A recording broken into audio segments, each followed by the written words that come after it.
This is a slice of the watermelon and a rat is trying to eat it and it has actually started eating it. For this we have to use the red color for the watermelon, and for filling the body of the rat we will use the grey color. We are tracing it out using the sketch pen. You can use the pencil directly.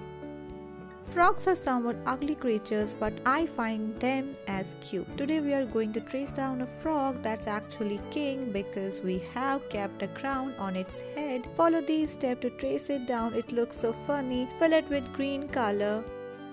Now we will trace down an octopus cartoon character. For this you have to make some triangular shape, then you have to make the tentacles and the eyes are circular ones.